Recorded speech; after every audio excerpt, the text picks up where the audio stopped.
Hi, my name is Ben Atkinson and welcome to the Functional Health Podcast. I interview some of the leading voices in nutrition and lifestyle medicine, and I will share with you their stories, their expertise and their advice, shedding light on the industry from each of their perspectives to help improve your health from today. This week, I'm delighted to share with you my conversation with Richie Bostock. Richie is an awesome individual who has made his whole life about breathwork, showing how just using your breath can help you change your performance physically, mentally, and emotionally. So, without further ado, Richie, welcome to the show, man. Thank you so much for having me, Ben. It's such a pleasure to be here and to get to chat with you. It's a real pleasure to have you on the show. Now, just to start off, a lot of people are into nutrition or fitness or mindset, but breathwork is still not something which is readily used or utilized, and maybe a lot of people don't know where it is. When I think of breathwork, I always think mindfulness and meditation maybe use aspects of it, but quite often my mind goes to hyperventilating. So maybe we can just set the scene and get your opinion on what is breathwork. Well, yeah, you're totally right. Yeah, I think people think a lot about what they put in their bodies, how they can exercise and move their bodies. Thankfully, more and more people are thinking about actually, well, how do I think and how do I feel and how is this something that I can also have some sort of conscious influence over? Mm-hmm. But the breath seems to kind of be that thing that's been pushed to the side or really kind of forgotten about for the longest time, at least in Western cultures, because it just happens, right? We breathe because we need to survive. We need oxygen. There's nothing more to it.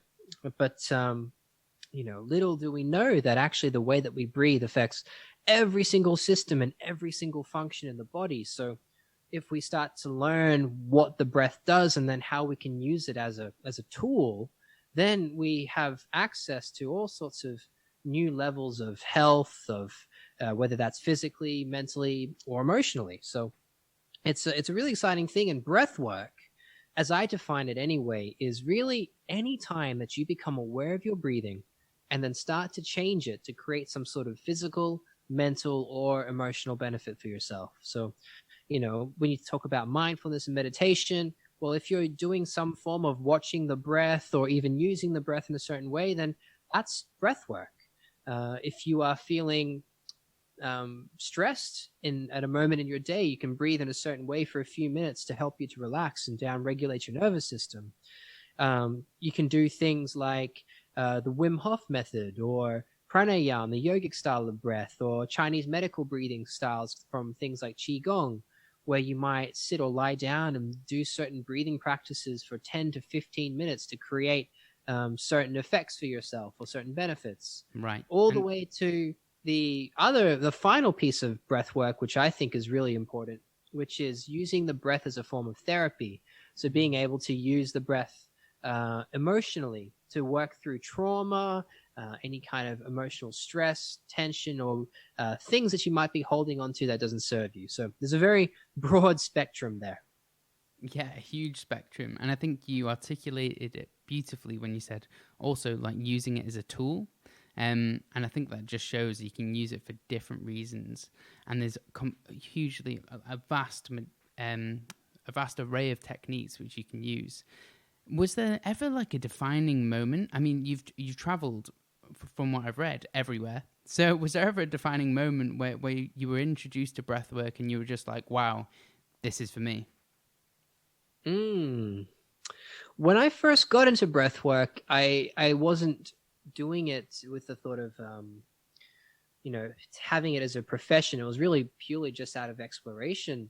And I think after the very, very first breathwork session I had, which was when I was learning the Wim Hof method, which was the very first style of breathwork I'd ever come across, I had this incredible experience. It was first thing in the morning in this retreat that I was doing, taking part in Poland, in the middle of winter in this tiny little village. And the first morning we go down into the basement of the hotel that we're staying in, and we lie down and do these deep breathing techniques for 30 to 40 minutes. And I just went through a range of different physical sensation to different emotion, from just pure calm to feelings of euphoria and bliss to feelings of like power and confidence and just feeling so good about myself, and it was just from this first experience of breath work. And I remember coming out of that basement, and we had breakfast straight afterwards, and I had a mouthful of eggs, and I just had this moment of clarity where I just went, my God, like, if I could feel this way just by breathing, then why doesn't everybody know about this? And I think that was maybe the first like seed that was planted in my head around maybe there's something bigger around this work for me. But like you said, I have one of those personalities where I become very obsessed with something as soon as I like it. And I traveled all over the world to try and learn about the breath from different people through different perspectives and lenses. And I think the more and more that I saw the amazing benefits, transformations, the healings of people who learned how to use their breath in certain ways and started to do it, I think just the accumulation of these experiences for myself and seeing other people as well, maybe just decide, you know what, this is too important, and that maybe I need to do my best to share this work. That's amazing. And I think it's always inspiring when people follow their heart like that. And now I know this might be hard to compare, but you've been in this field for quite some time. Have you seen breathwork have an equally powerful effect as maybe nutrition, exercise, or psychotherapy for health? Well, I believe always in a holistic approach to health, and you can't, you have to understand and take into account all the pieces. So obviously moving your body, our bodies are designed to move, to understand that the food that you put in your body is what makes you up. You are the food that you eat. So what are you going to put into your body? What do you want to become? What do you want to be? You is very, very important. And when it comes to things like healing from, whether it's through mental health issues, past traumas, and this area of work, talking therapies have been around for a long time, whether it's psychotherapy, psychoanalysis, even things like NLP and CBT. These all are great, great tools, and I think they're excellent. And what we're seeing right now, I believe, especially in that field of therapy, is a revolution in what are called somatic practices. So practices where we use the body to create big change in how you think and how you feel. So whether that's things like somatic experiencing, so movement of the body, and they talk about things like fascial unwinding. So the fascia is the connective tissue that holds basically our internals all together. It connects everything, and we used to just think of it as this kind of stuff that's not really that important.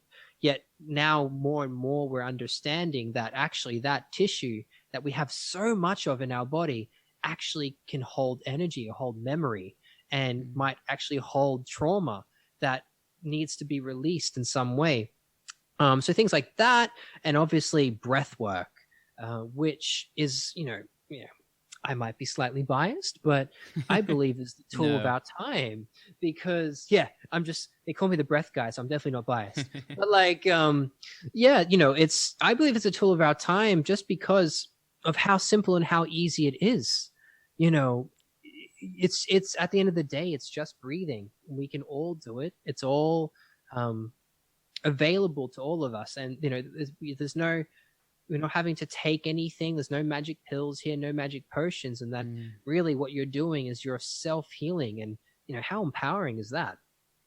Hugely empowering. And I first got really interested in this when I realized there was a huge interplay between how we feel and also how we breathe, and vice versa. So, and what I mean by this is, just to give an example, is when we experience a situation that causes us to become anxious, and it increases our breathing rate, or maybe more rate of respiration, and it maybe causes us to breathe faster, or maybe even more erratic. This can exacerbate this anxiety. But then what I found profound is that when you can control your breath, you reduce your perceived anxiety regardless if that stressor is still present. Does that make sense? Yeah, absolutely. You're Yeah. spot on. The way that we breathe is very much a reflection of how we're feeling internally because of how closely linked it is to our autonomic nervous system. Mm-hmm. It is governed by this nervous system that tells the body what to do, and it governs all the functions that we don't think about consciously. Now, what is so cool about the breath is that it's the only automatic function in the body that we also have 100% control over. So what it means is that this is like a gateway or a highway into the autonomic nervous system to determine how it's functioning. So you have like a lever or a control panel to be able to use your breath and say, you know what, even though I should be feeling stressed because whatever is happening outside of me would usually cause me to feel stressed, and I'm going to breathe in a certain way and change what's happening inside of me so that that doesn't happen. It's a very powerful tool. I say it's like the Swiss Army knife for the body in Yeah. all the different ways that it can help us. Yeah, I read some studies recently. It was actually in the International Journal of Yoga, and they found that Kundalini yoga. So that this is a type of breath work, and I'm sure you'll be able to elaborate on this more. But it decreased salivary cortisol levels very rapidly, and cortisol is a stress hormone in the body, but also decreased perceived stress levels. And also has been shown to increase the calming neurotransmitter gamma aminobutyric acid, I believe it's called GABA, which is the abbreviation. So it's not just even the perception that this breathing technique is calming. It has a fundamental biochemical change, or causes a fundamental biochemical change in our blood, which I just find astonishing as well that we can measure it now. Absolutely. But here's, if you took somebody that was completely relaxed and then gave them or taught them how to do a stressful style of breath and then got them to breathe in that way for, a couple of minutes and then took a sample of their blood, you would see how adrenaline rises, how cortisol rises. You could attach a heart rate monitor and see their heart rate rise. You could see HRV decrease, heart rate variability. So within a matter of moments, you can use your breath to very really affect your physiology. And that's so interesting that study referenced specifically Kundalini yoga, because a lot of the breath practices in Kundalini yoga are actually very stimulating. Like it's quite an intense form of yoga, but maybe there's a specific part that they measured, or this is one thing that I've seen in my work as well, which I've also measured, is that when you use the breath to stimulate the body, because yes, absolutely, you can use it to relax. And when people think about breathing techniques, quite often they think about using the breath to relax or to fall asleep. But you can also use it for the opposite. You can use it to create energy, to activate the nervous system, and to really become wired and awake and ready for action. And but what I've found is that the more that you practice using those stimulating types of breathing techniques and then combine them later with things like relaxation techniques or slower breathing techniques or even meditation, the deeper you are able to access the parasympathetic nervous system, or the rest and digest aspect of our autonomic nervous system, in a more deeper and profound way. So it's almost like you're creating this flexibility in your nervous system so that even if you're practicing going into an activated system or activated state, it almost swings you back in the other way, making you feel like you can relax even more deeply. That's extremely interesting. When you mentioned stressful breathing, what exactly did you mean? Would you use stressful breathing to activate your sympathetic nervous system, or is it a case that people breathe in this way when they are stressed? Well, it's both. Okay. Yeah. So people, you actually, you nailed it before when you gave your example of when someone feels anxious, how their breathing might become faster, maybe a little bit more shallow, because you're starting to use these secondary breathing muscles in your chest, in your shoulders, in your neck, in your upper back, that are designed to kick in when we are in our fight or flight response to help us to ventilate faster. Now, what you can also do, though, is you can start to take some of these principles and do them on purpose to create a stress response. And a stress response can be a good thing, right? The problem is that most people, or many people anyway, are kind of in their stress response all the time. Yeah. But there are instances where you want to use the breath in order to create that sympathetic activation in your nervous system. So a lot of Kundalini yoga is a lot of very fast breathing quite often. You'll be doing, things like breath of fire. Yeah. At that kind of pace for long periods of time. Or very aggressive breathing, where you're making sound and it's energetic. Your body heats up and you feel your palms get sweaty. And, it's interesting that Kundalini yoga was specifically mentioned in that one. I think it was alternate nostril, although I could be mistaken. Okay. Alternative nostril breathing is a very slow form of breathing. And so, if we talked about a stressful style of breath being a fast style of breath, then it makes sense that a relaxing breath would be a slower style of breathing. And alternative nostril breathing is generally done quite slowly. And very, very, very useful, they say, also for balancing the brain hemispheres as well. Right. Okay. What do you mean by balancing the brain hemispheres? So what they have seen, although I can't quote a study on this, I've only read it in yogic journals, that have you heard of the concept called whole brain functioning, where you get a symmetry of activity across the left and right hemispheres of the brain? That's something which is quite new to me. Yeah, there's all these interesting therapies and stuff around trying to create this whole brain functioning. So rather than having the left side of the brain be dominant or the right side be dominant, it's about creating a balance between the two. And they say that it's this state that's actually our most optimal state of cognitive function, of being, and of existence. It's where we can be, reach our heights of creativity or states of flow. It's really, really interesting. So in yogic journals, they do say that this is supposed to help, this alternative nostril breathing is supposed to help to increase that whole brain function, the balancing of activity of the left and right hemispheres. Right. Okay. That's. I'm just trying to think why would it be so beneficial to utilize that? In what scenarios do you reckon? Or I guess people always say that I'm quite left brain, right? So I think that's determining logic, and right brain's meant to be more creative. So the kind of interplay between the two, I guess, would be a less stressful state. Well, wouldn't it be great to have a balance between the rational and the logic and the creative and the inspired? Yes. How nice would it be to have all of that functioning together as a whole?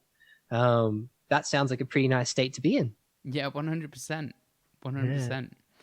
No, it's something which I've used for years was the 4-7-8 breath, and that's purely because it helps me relax. It's like a inhale for 4 seconds, hold for 7, exhale for 8 seconds, and I do 4 to 8 rounds of that at night before bed.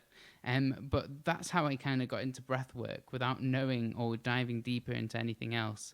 But I know you've looked at it obviously much, much further. But how do you? I know you use it all the time. It's your work, it's your life. But in what situations do you use it now? It's definitely changed over the years. Whereas when I first started breathwork, I was very excited. Let's just put it that way. And I was wanting to do breathwork almost every moment of every day in various ways. But every day would start with at least an hour session of deep breathing and just going into completely altered states of consciousness and experiencing all sorts of things. But these days it's much more subtle. Do I do deeper breathwork sessions for myself? And by deeper, I mean lying down and doing techniques for an hour and a half every now and again, but definitely not as much as I used to. These days, it's a much more subtle practice where I will integrate it throughout the day. Right. So I will find moments where, if I can feel like one interesting thing when you start to really become aware of your breathing and almost have it as, an instinctual awareness, is you'll notice how your breathing is changing before you notice your emotions changing. So before you even notice that you're feeling nervous or stressed, you'll go, oh, my breathing is tightened up. It's become shallower. It's breathing faster, or I'm holding my breath. And then you can start to make changes very quickly. So doing things like that, where that's the awareness and implementing it throughout the day based on whatever is going on in my life. Yeah. I mean, I fully, it resonates with me a lot when you're saying holding your breath, because that is something which I think I do quite often, or I catch myself doing it when I'm in a stressful state. So if I need to action something, or something's got a tight turnaround at work, I might hold my breath and notice and take some time to do some more deeper breaths, calm my nervous system down, and then carry on. And that's been something which I found extremely interesting. And that was purely because reading some of your work and listening to your previous podcasts. And I was like, right, that is something I'm going to be acutely aware of now. Yes, absolutely. Catching when you are unconsciously holding your breath, which is a survival instinct, by the way. It's built into our fight, flight, or freeze, the forgotten freeze that not many people talk about. The aspects of our fight, of that sympathetic system. So yeah, and when you catch yourself holding your breath, it's very important to just take. It might even be just 20 to 30 seconds just to first relax, acknowledge that you've been holding your breath, and just go, how am I feeling? What is going on in my mind right now that makes sense that I'm holding my breath? Because when you really start to pay attention to your breath, it becomes the deepest form of introspection that you can ever do, because of how reflective it is of our internal states. So taking that moment just to ask yourself those questions. Okay, I was holding my breath. Why was I holding my breath? What am I thinking? What am I feeling? What is happening around me right now? And then, like you do so brilliantly, just take a few nice deep breaths, relax, get back into the flow of things. Just be mindful of the breath coming in and out, slow it down a little bit, and then get on with your day. Yeah. I even, whilst you were speaking, tried to do that as well. It's quite interesting. I can tell why the app's so good now, because you've got a voice for it. It's very calming. Oh, thanks. It's really funny. When I was growing up, I used to absolutely hate my voice. Really? Yeah. I guess you could say as a young man, I was a late developer. So I think my voice probably broke maybe like a year or so later than most of the people in my grade at school. And I was very self-conscious about it. So I kind of I had this thing about my voice for a long time. But yeah, it's interesting how things evolve and how things change. And now it's my job to speak and to guide and use it a lot. Yeah. So what's your perception on it now? Have you, what do you think? Does it still bother you? No, it doesn't bother me. Okay. That's a good thing, I think, for us all. Yeah, exactly. No, it doesn't bother me at all. It is one of those funny things, though. Obviously, like my work, when I record stuff for the app or do a lot of podcasts, so I hear myself speak a lot. So I think you really get used to your own voice. The first few times you hear yourself, you're like, oh my God, that's me. But eventually you get used to it. Yeah, when I first started this podcast, editing was an absolute nightmare. I really hated to do it for that exact reason. But you're right, you do get used to yourself speaking. Something which I didn't ask you before, which I'm still very much interested in. There's so many different techniques out there for breath work, and you've experienced and been trained in a lot of them. Which techniques did you find, I guess, the most profound, or the one which had the most impact on you? So you can use the breath for lots of different reasons and lots of different ways. And what I would say has had the most impact for me has been those deeper, real transformational styles of breath. So that we kind of lump them into a group or category of breath work called integrative breath work. Right. And What do you mean by that? so it's the breath work styles that we use as a form of like therapy. So to work through any kind of emotional challenges, trauma, things that you might be holding on to that don't serve you. And the examples of these types of breath work are things like rebirthing, transformational breath, holotropic breath work, biodynamic breath work. There's a lot. Those are the really well-known ones, and there's 1,000,001 ones that are just popping up all over the place now. Everyone's just putting their own spin and adding their own gifts and expertise and creating their own methods and stuff. And so it's really nice to see. But it's these kinds of styles of breath work which are profound, because the way that these styles of breath work is that through deep styles of breathing. When I say deep, it's usually implementing something called the conscious connected breath, where you are breathing deeper than normal and faster than normal in a circular and connected way, which means that there's no pausing between inhales and exhales. So you can think of it as kind of like controlled hyperventilation, Right. or in what we term it as superventilation. So breathing more than you need to, breathing more than your metabolic demands require, but using that as a way to create changes in the body and to go into altered states of consciousness. Now, these styles of breath have been used in ancient culture forever, and you only need to look into some of the shamanic styles of breathing from some of the South American tribes, where they would use this style, this controlled hyperventilation, to connect with spirit, to connect with their ancestors, and to go into these almost psychedelic realms. Was this kind of breath work implemented with the chanting? Yes. In the shamanic rituals, they would use a lot of chanting. They would use drumming, fire ceremony. They combine it with things like fasting as well. There's a lot of different ways to kind of enter into those psychedelic realms, or non-ordinary states of consciousness. So it's these, and I've basically experienced, either trained in or experienced most of these styles of breath.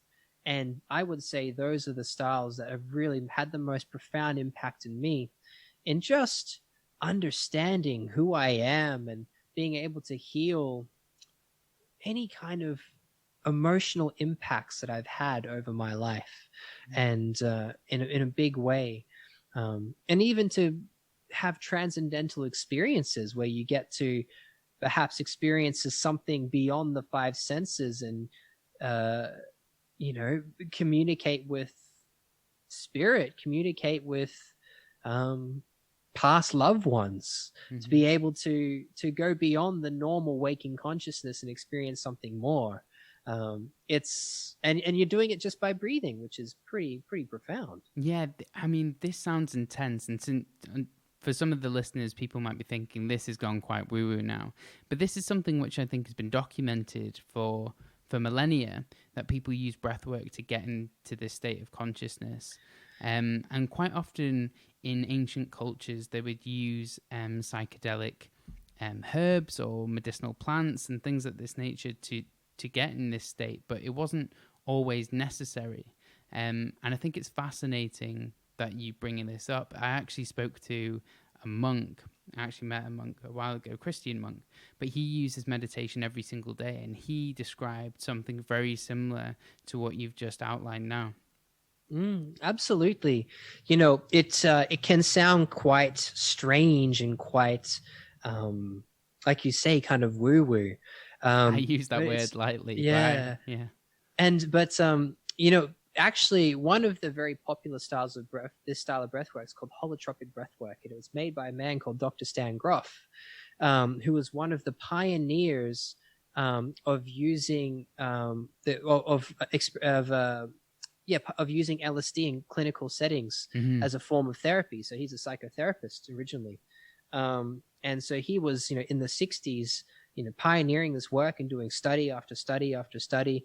It wasn't until LSD got banned did then he come across breathwork and then realize that actually breathwork seems to have the almost exact same effect on people when they were taking these LSD treatments. Yeah. And so he started to apply that same kind of clinical mindset, but using breathwork instead of some sort of exogenous substance. So it is something that is getting more and more attention.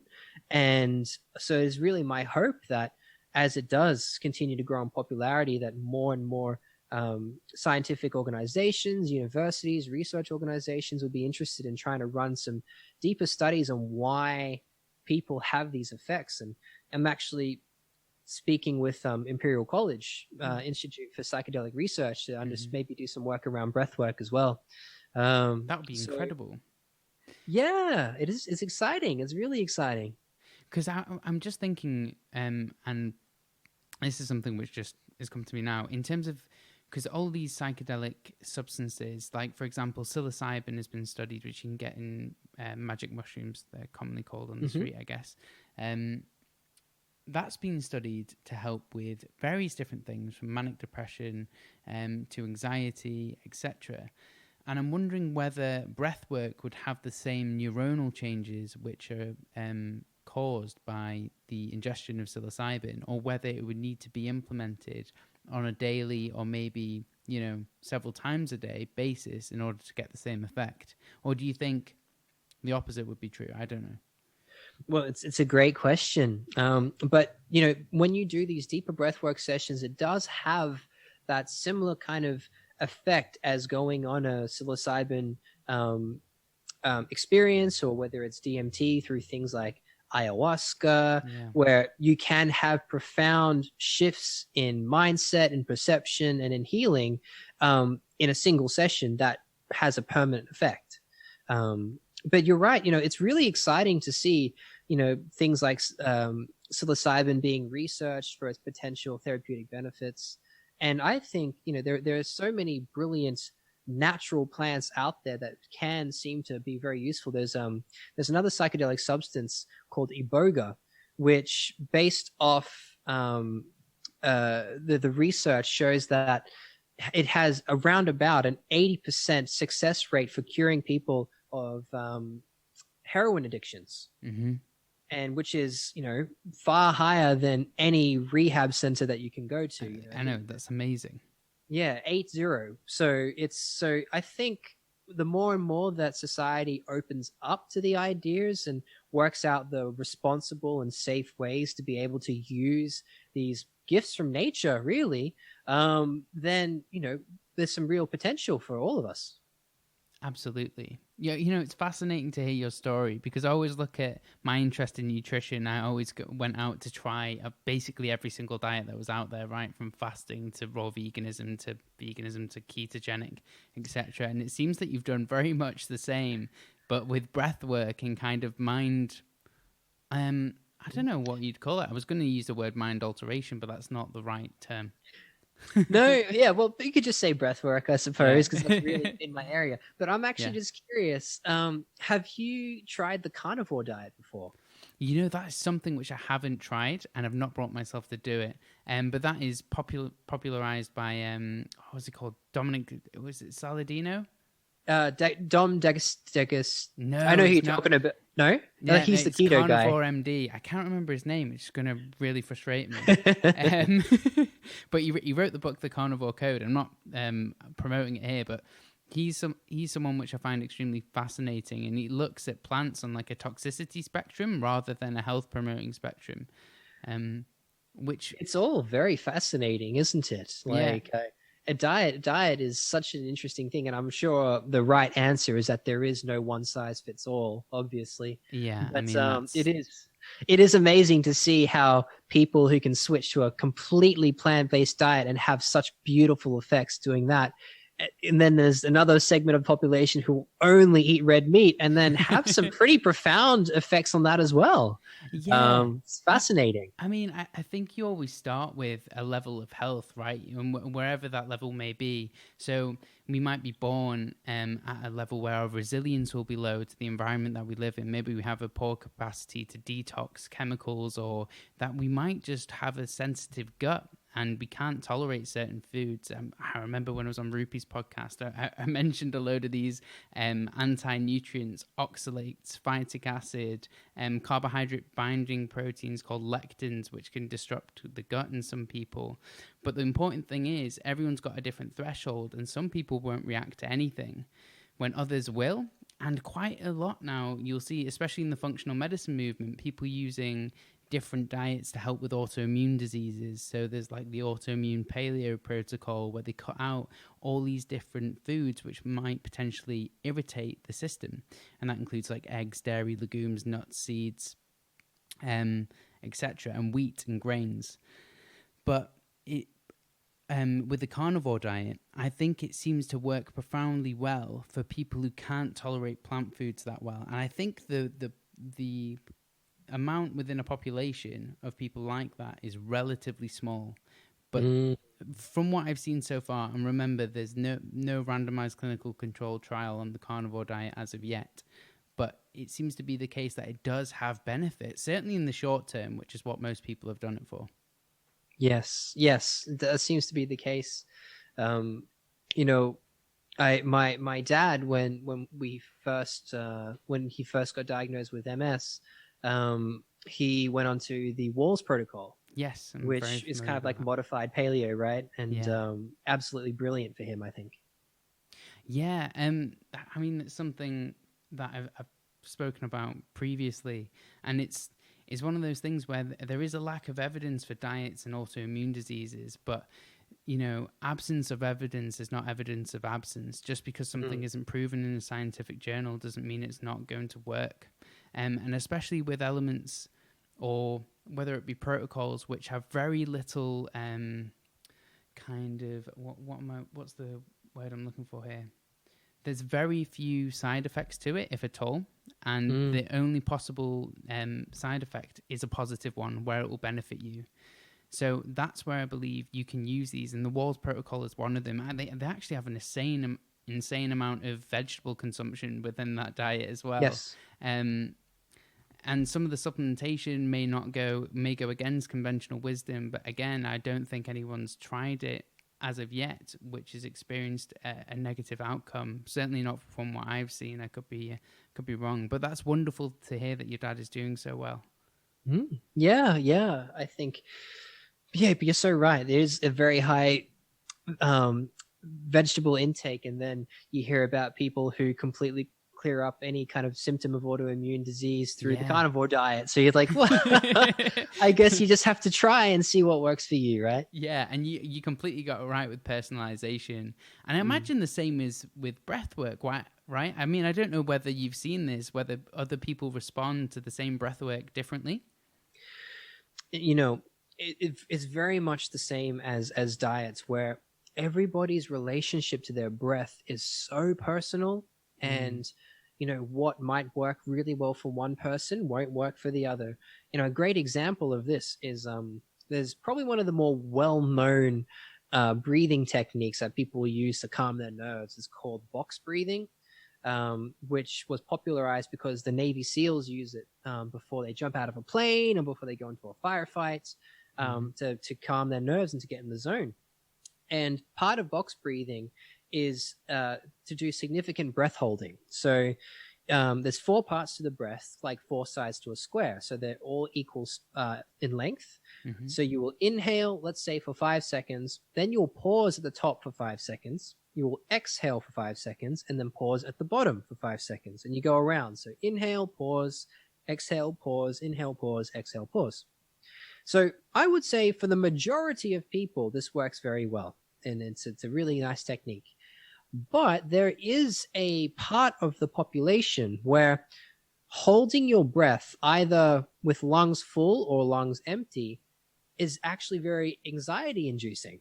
Right. and is not comfortable for them at all. So you have this technique that is supposed to calm their nerves, and all of a sudden they're feeling worse.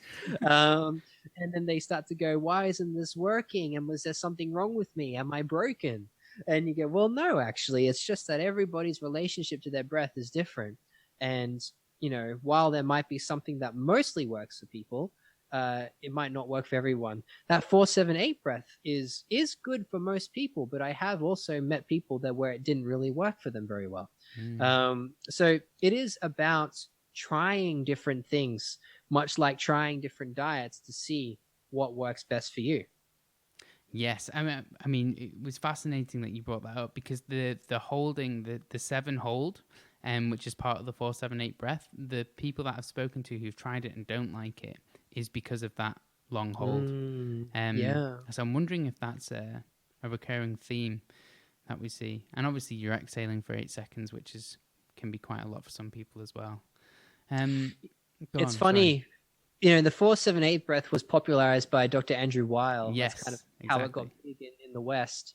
But whenever he demonstrates it, I know he says, 4 counts, 7 counts, 8 counts, but his counts are so fast. Yeah, I think so. It's like, too. I think you're cheating, Andrew. Like, I don't think this is right. He does it so quickly. But it actually, what, that's fine to do and to begin with, because I think with that breath, a big part of it is the ratios, rather than the total actual length, like getting the exact length correct. But at the same time, you can start a little bit faster, but the more you do it, the more you can start to slow it down more and more and more until you get to that full 4 seconds, 7 seconds, and 8 seconds. Yeah. Yeah, I completely agree. It's the same with box breathing, I've found as well. I think I started off with 4 seconds and then went up from there. But some people start with 3 or 2 even. But yeah. For many people, it's very hard to breathe slowly. Like then in some ways, especially when you start to do things like coherent breathing, which is another great technique, which is just 6 seconds in, 6 seconds out, to be able to maintain that cadence of breath and do it properly. So not I breathe in for 3 to 4 seconds and then my lungs are full, so I can't breathe anymore. So I just wait 2 seconds and then I start to exhale, only exhale for 4 seconds and my lungs are empty. So then I wait 2 seconds. To be able to ration the breath for the full 6 seconds in and then 6 seconds out takes, learning to be to breathe with a finesse and to be very delicate with the breath. And I think that what draws in that mindful element of really paying attention to your breath, that anchor to the present. So not only are you creating a physiological change with the cadence of the breath, but it's also a mindfulness exercise in bringing your attention and your awareness fully into the present moment. Yeah, that's a beautiful way of putting it. Is there a technique that we could potentially do now, or listeners could do now, that would show them the power of breath work? Sure. Yeah, we could do something like a quick one if you like. Sure. Something that can just give you a bit of a burst of what breathwork can do. So we talked about box breathing. We've already talked about coherence breathing. We talked about 4-7-8 breathing. So these are all styles of breath that are nice and relaxing, soothing for the nervous system. So let's try something for energy now, something a little bit different. So what we're going to do is we're going to speed up the breath a little bit and breathe a little bit faster than we usually would. And we're going to use a technique called the Energizer Bunny. Okay. And I call it the Energizer Bunny because we are going to be taking some short, sharp breaths in through the nose. And when people start to do that, and because it is quite fast, it's quite a new experience, they kind of start to like scrunch and wiggle their nose around a little bit like a bunny rabbit. So so it works a little bit like this. We are going to, actually, safety notice. So if you are driving, operating machinery, or just not in a safe place in general, please don't do this technique. Just wait till you can find a safe space where you won't be disturbed, and then you can join in on the technique. So it goes a little something like this. You're going to inhale through the nose 3 times, progressively filling up your lungs. And it's going to be at quite a fast pace. And then on the exhale, you are just going to relax. It's almost like you're sighing out. So I just sit up comfortably for a second. So it will sound something like this for your listeners. So 3 inhales, 1 exhale.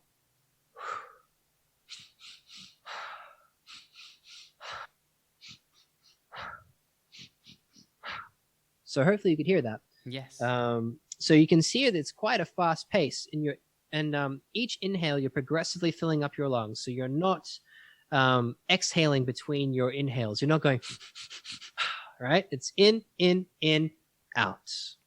So we can try this now. Okay. How long do we need to do it for? I can time it. We'll only do it for about, let's do it for 40 seconds. Okay. Perfect. Cool. So you'll have to let me know.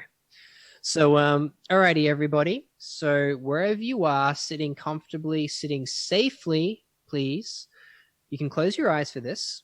And I invite you now to exhale out. And now let's do this together. So through the nose, in, out the mouth.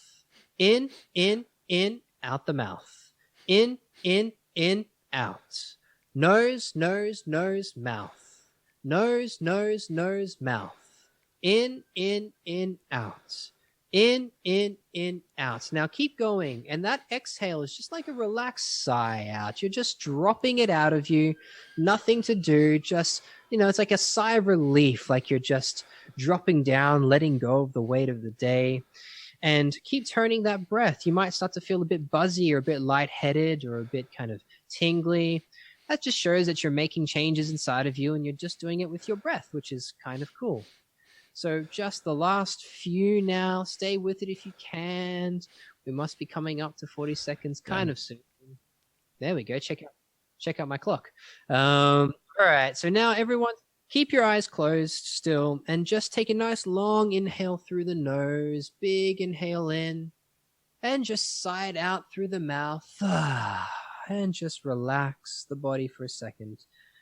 And just notice what you feel inside of you. Do you feel some buzzing, some warmth, some cold sometimes? A bit lightheaded, a bit spacey perhaps. That's okay. Richie. And when you're ready. Oh, yeah. Sorry. That's all right. I was just going to say, when you're ready, you can open your eyes and come back. I did rush you with that one. I was got too excited how you are with breathwork to begin with. Because I immediately felt extremely warm there, but also energized. And when you said lightheaded, that's exactly how I felt, but not in a way which I thought was going to be dangerous. It was just quite an exhilarating way. Yeah, absolutely. And it's one thing that actually many people will find perhaps a little bit strange or a little bit tough because it's an unfamiliar feeling. But it's actually perfectly safe. And, you could do that Energizer Bunny, not advising this necessarily, but you could do that Energizer Bunny for an hour nonstop and you'd be totally fine. The longest I've ever done like a deep breathwork session is about 3.5 hours. Wow. And that is breathing like this for 3.5 hours nonstop. And I survived. I'm still here. So really, there's a lot of things that we can do with our breath that perhaps might seem strange or kind of beyond the limits of what we think is comfortable, but actually it's perfectly safe. Right. Did you drink during that time? Because from the sounds of things, I imagine that's going to be quite dehydrating. I didn't. No, it didn't stop. But the thing is, you go into these flow states where, like that 3.5 hours, felt like maybe an hour and 20 minutes, maybe something like that. I don't know. It just flew by. Because you just go into such a state of flow, and then once you start to perhaps have some interesting experiences in that moment, you lose track of time completely. Like you it's not a thing anymore. One thing which I wanted to touch upon just before I ask you the 3 questions, which I ask everyone that comes on the show, is I was fascinated by your story to begin with, partly because when you found breathwork, you found it beneficial for your dad. And I was wondering what kind of techniques worked and how that kind of impacted your dad's disease, because you've mentioned your dad has multiple sclerosis. Yes. So that was the whole reason why I got into breathwork, was because I was researching ways to be able to help Dad. And it was through my research that I came across this man named Wim Hof. He's known as the Iceman. And he's this crazy Dutch guy who is called the Iceman because he has 20 something world records all related to cold exposure. So things like swimming under ice for the longest distance. He nearly summited Everest just wearing shorts and hiking boots and nothing else. He sat in an ice bath for nearly 2 hours. So, just He's some just really. astonishing. I remember looking at the analysis of like the study with the ice bath, and his core temperature didn't change or something. Mm-hmm. It was unbelievable. Yes, he's really showing what is possible for human beings. And of course, people thought he was just a freak of nature. He was the exception to the rule. But what is amazing is that he started to train other people to be able to do what he does. And, within a few days, just any Joe Blow off the street is able to climb mountains at minus 19 degrees in his underwear. And this is some of the training that I did with him when I was with him in Poland for my when I was learning breathwork. Yeah. And so he has this technique called the Wim Hof method, and the Wim Hof method goes a little something like this. There is a set breathing routine that you do, and then there is a cold exposure element as well, and that can be as simple as taking a cold shower every day. It could be having access to ice, so doing things like ice baths, or if you're near the cold ocean, jumping in the cold ocean, some sort of cold exposure. And why this got my attention in the first place was Wim was saying that this technique seems to be useful for everybody's health and well-being, but he is seeing really great results for people who have autoimmune issues. Right. So that's what led me to learn about it in the first place. So when Dad was diagnosed with MS, it was because he started to feel some tingling down his right leg. So when he got the scans and got the diagnosis, it was all a bit crazy. And actually, my grandma had MS as well. So it was, really a shock for our family because we saw what it did to our grandma and how it eventually took her from incredibly active woman to walking with a cane to in a wheelchair. Yeah, we're looking for things to help him. And so the progression in terms of symptoms for his MS never spread any further than just some tingling down his right leg, because we started to do things real soon, like the walls protocol, for example, and then eventually this breathwork and ice and cold exposure. So there is a daily breathing routine that takes about 15 to 20 minutes. Which is a combination of deep breathing and also breath holding exercises. Mm-hmm. And then there's, daily cold showers if you can access it.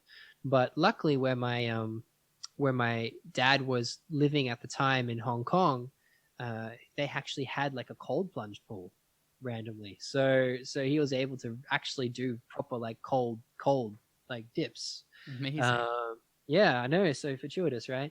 And so he kept that up. And then the combination of diet and that practice has meant that the progression of his MS has never gotten any worse. And, he goes and gets the scans every 6 months and there's no changes in lesions or anything. So it's not to say that it's cured MS or anything, but it hasn't progressed in any way, which has been absolutely amazing. That's so wonderful to hear. Yeah. Yeah, and it's just amazing that breath work, and obviously you've implemented different elements as well, but breath work especially can have such a profound effect, and that Wim has found that as well. I think it's incredible, and I think Wim Hof, his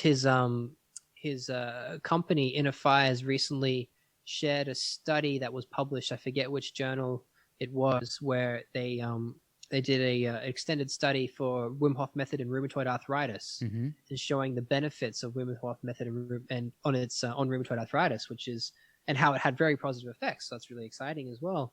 So there is now some proper scientific evidence that's showing its effect, and I really do hope that this information can be spread, and just so that people who have any kind of autoimmune disease can at least try it, because at the end of the day, once you learn the technique, breathing is free. Cold water is cheap anyway. Maybe not 100% free, but close to. Yeah. And if that can help in any way, then that's pretty fantastic. Yeah, beautiful. Absolutely beautiful. If I can get hold of that paper, what I'll do for listeners, I will link it in the show notes. I actually think the Inner Fire Academy, they've even made like a little video about it on YouTube. So maybe you can link that as well. Yeah, of course. Yeah. I definitely will. And obviously a link to everything that we've spoken about today. I'm going to ask you the 3 questions which I ask everyone that comes on the show, Richie. Which with the first one being, and I imagine I know the answer already, but you might surprise me. What has been the most impactful change made in your life, and why? That you have made in your life, and why? Sorry.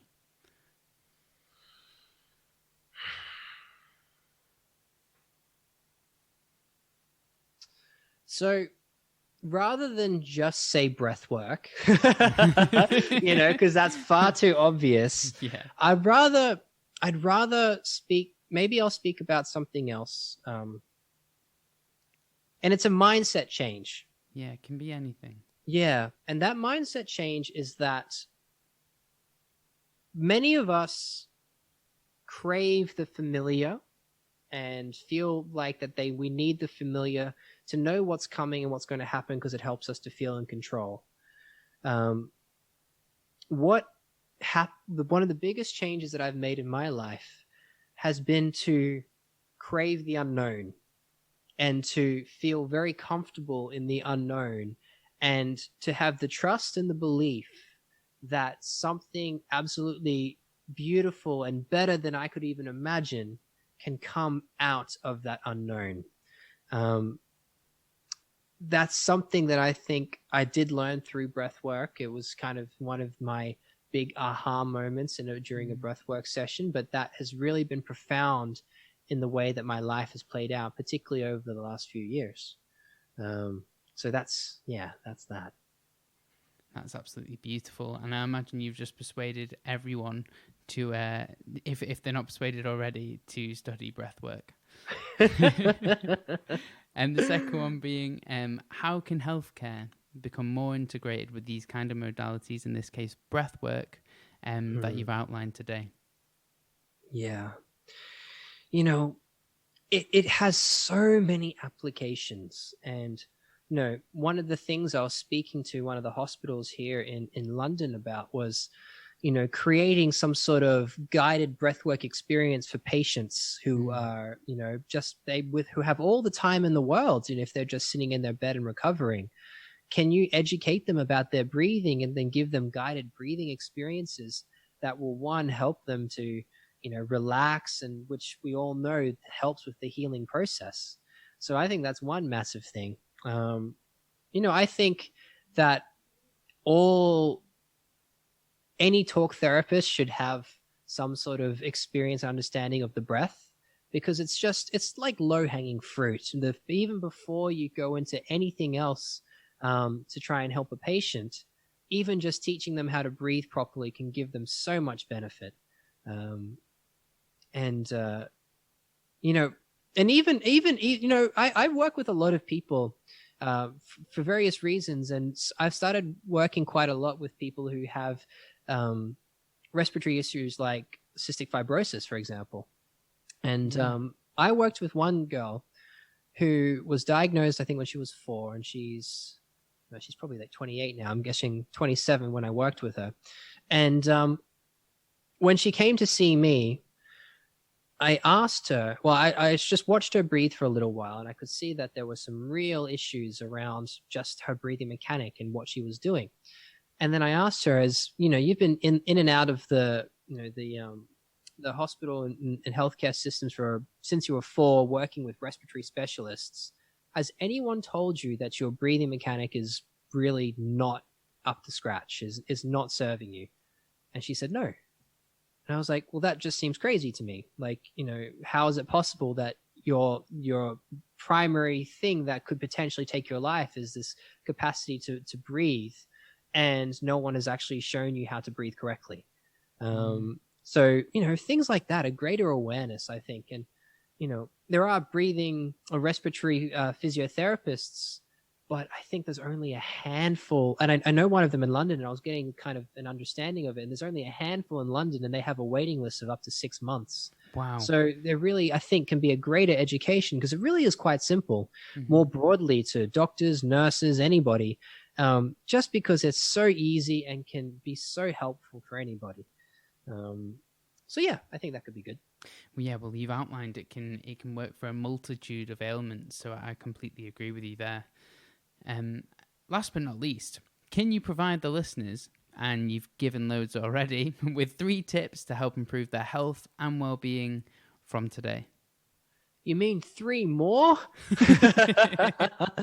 Well, we've covered a bunch of different techniques, so maybe I'll try not to go into any more techniques. Let's see. I can fit one in if you want. Like, Richie's book is out very soon. Exhale. Oh, yeah, that's a good place to start. So yeah, 10th of September 2020, my first book, Exhale, comes out and is available for pre-order now, which is really exciting. It's basically the breathwork book I wish that I first had when I started this journey, and encapsulates looking at breathwork from all sorts of different angles and all sorts of different lenses, and applying it in different ways so that it can be useful for anybody. So we look at how you can assess your own breathing, see if you're doing it in a way that serves you, and if you're not, how you can change it, and then a whole host of different breathing techniques for lots of different situations. So that's a good, very good first tip. Thank you very much for that. You're very welcome.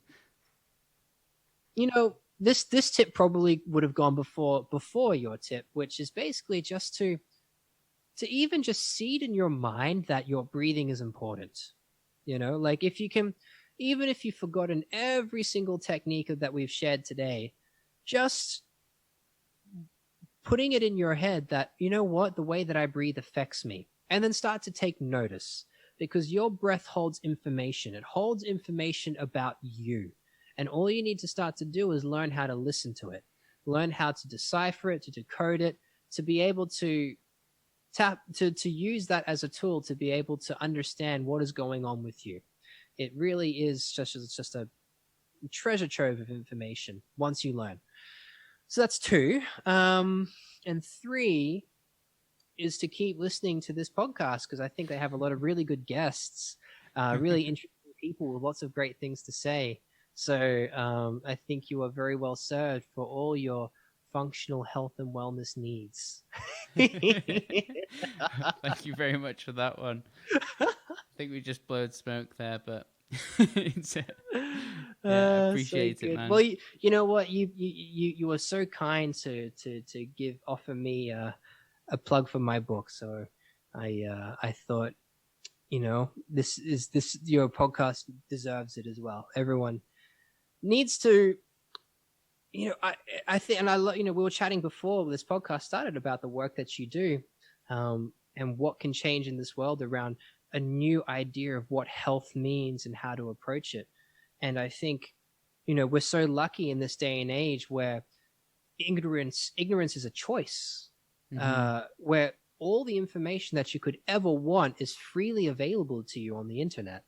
So all you need to do is be curious enough and be willing and be open to start to absorb new things, new ideas, new perspectives, to put us, in the martial arts worlds, they call it a white belt mindset, where even if you are the most expert person in your field or even in a certain subject, to be able to maintain a level of curiosity where you go, I know what I know, but I'm going to push it all to the side so that I can fully absorb whatever the next thing is and approach it with an open heart.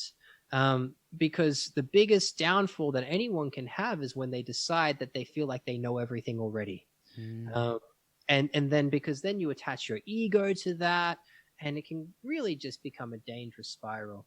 So being open to new ideas, new perspectives, new information, because that's how we evolve as human beings. That's how we progress individually and collectively. So remain open, be curious, and have fun. Richie, it's been absolutely wonderful to speak to you, my friend. I really do hope that we can do it again soon, post-COVID. But before you go, can you please tell the listeners what you're working on now and what exciting projects you have coming up? Yeah, well, so the book comes out as we are speaking now in just a few weeks, and that's super exciting. But I also have an app as well, which where the Flourish, where the book is a deeply informative and educational piece with lots of practical tips on how to implement breath in your life. Flourish is more the experiential piece. It's kind of, think of it maybe if you've heard of Headspace or Calm, these meditation apps. It's kind of like that, but for breath work, where it's less about, describing theory and the education and really just about experiencing. And, I guide you through these breathwork and these breathwork journeys for all sorts of different benefits, for all sorts of different exercises and all these different outcomes. So that's a really great place to find me. I do some live streaming on there. There's about nearly 30 hours now of pre-recorded content. As these times continue to evolve, hopefully I'll start to do some physical stuff again in the future. But anything that I'm doing, whether it's digitally or in person, you can find it all on thebreathguy.com or on Instagram, which is thebreathguy. And that Instagram is really like my main announcements board for anything that I'm doing. So check me out there. Excellent. And for the listeners, I'll link to everything, including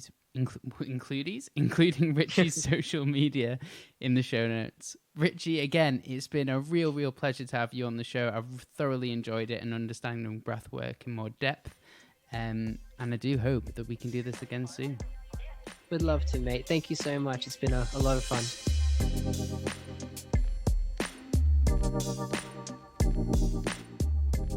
Thank you for listening to the Functional Health Podcast. You can find links to everything that we talked about today in the show notes. If you have a second, please consider leaving a 5-star rating on iTunes.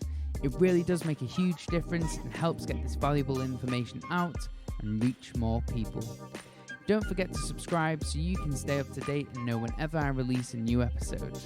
You can connect with us on Instagram, Facebook, or our website, and all questions are welcome. As always, thanks to Josh Aurelia for the editing and Alan Harper for his support.